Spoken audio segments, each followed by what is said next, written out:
Hello guys, আজকে আমরা শিখবো NDR based automatic lighting system. প্রথমে আমাদের লাগবে একটি ব্রেডবোর্ড, একটি আরডুইনো উনো, তারপর কিছু জাম্পার ওয়্যার, এলইডি আর রেজিস্টার, আর ফাইনালি একটি এলডিআর। তো এলডিআর হচ্ছে একটা light dependent register, also known as photo register. তো ফটো রেজিস্টার হচ্ছে এমন এক ধরনের রেজিস্টার যার উপর আলো পড়লে এর রেজিস্ট্যান্স কমে যায়। তো এবার আমরা ব্রেডবোর্ডটা নেই, এর উপর আমরা এলডিআরটা যেভাবে খুশি বসাতে পারি। তো এরপরে আমরা এলডিআরটার সাথে 4.7 কিলো ওহমসের দুটি রেজিস্টার সিরিজে বসিয়ে দিই। তো এবার আমরা এলইডিটা বসাবো। তো একটু যদি খেয়াল করি, এলইডির যে দুটি অ্যানোড এবং ক্যাথোড আছে, বেসিক্যালি দুটা পিন যদি খেয়াল করি দেখবো একটি লম্বা একটি ছোট। লম্বাটি হচ্ছে অ্যানোড বা প্লাস, ব্যাটারি প্লাসের সাথে যেটা যায়, আর আরেকটি হচ্ছে ক্যাথোড ছোটটা, যেটা হচ্ছে বেসিক্যালি গ্রাউন্ডের সাথে কানেক্ট হয়। এই এলইডিটাকে ব্রেডবোর্ডে বসাই। তো এবার আমরা আরডুইনোটাকে নিয়ে আসি, বেসিক্যালি আরডুইনো উনো। আমরা আরডুইনোর 5 ভোল্ট পিনটার সাথে ব্রেডবোর্ডের প্লাস রেলটা কানেক্ট করে দিই।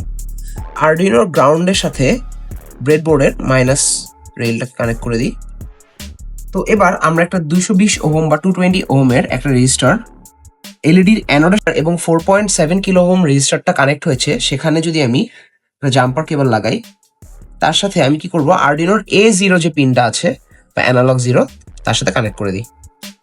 তো আমাদের 220 ওহমের যে রেজিস্টারটা ছিল সেটার সাথে আমি বেসিক্যালি আরডুইনোর 13 নাম্বার পিনটা কানেক্ট করে দিই। এখন আমরা আমাদের 5 ভোল্টটা এলডিআর এ সাপ্লাই করব এবং একটা গ্রাউন্ড লাগবে অবশ্যই, সেটা আমরা 4.7 কিলো ওহমের সেকেন্ড রেজিস্টারটার লাস্টে অ্যাড করব এবং ফাইনালি আমাদের এলইডির ক্যাথোডের সাথে গ্রাউন্ড অ্যাড করব। ডান, আমাদের সার্কিট রেডি। তো এই হচ্ছে আমাদের টোটাল সেটআপ। তোমরা যদি এই পার্টটাকে দেখে থাকো, কম্পোনেন্টটা, এটা হচ্ছে আমাদের সেই এলডিআর বা লাইট ডিপেন্ডেন্ট রেজিস্টার। আমরা যদি এটাকে একটু ঢেকে দিই, তাহলে দেখবো আমাদের এলইডি গুলা জ্বলছে। অলসো এই প্রজেক্টের কোডটি তোমরা কমেন্ট সেকশনে পেয়ে যাবে। আজকে এ পর্যন্তই। Keep building, keep innovating, see you next time.